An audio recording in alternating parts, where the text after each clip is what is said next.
সেই 8টা জেলাকে হারিয়ে আমরা সিরাজগঞ্জ জেলা চ্যাম্পিয়ন হয়েছি।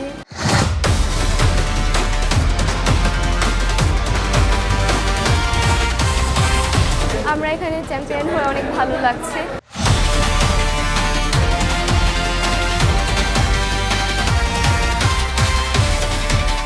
নতুন করে স্পোর্টস থেকে তাইকোয়ান্ডো খেলার একটা আয়োজন করা হয়েছিল রাজশাহী বিভাগে।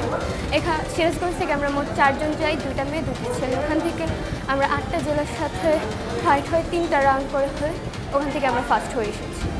আমরা এখানে চ্যাম্পিয়ন হয়ে অনেক ভালো লাগছে, আর সামনে এটা নিয়ে আমরা আরও এগিয়ে যাব, এটাই আমাদের পরিকল্পনা।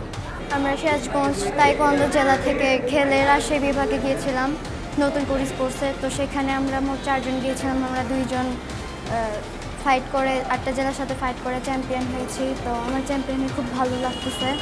এই অ্যাচিভমেন্টের পিছনে আমার ফ্যামিলির অনেক অবদান আছে, মানে আমার যে স্যার বাবুল স্যার তার অনেক অবদান আছে। তো সে আমাদেরকে প্রশিক্ষণ দিয়েছে, তার ফলেই আমরা এত সুন্দর একটা খেলা শিখতে পারছি। তো আমার ফ্যামিলিও আমাকে এই জায়গায় দিয়েছে, তার জন্য আমি এটা শিখতে পারতেছি।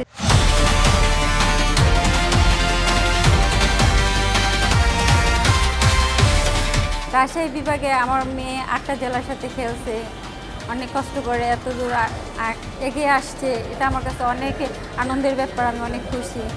এই অর্জন শুধু আমার না, এই অর্জন সিরাজগঞ্জবাসী আর এই ক্লাবের।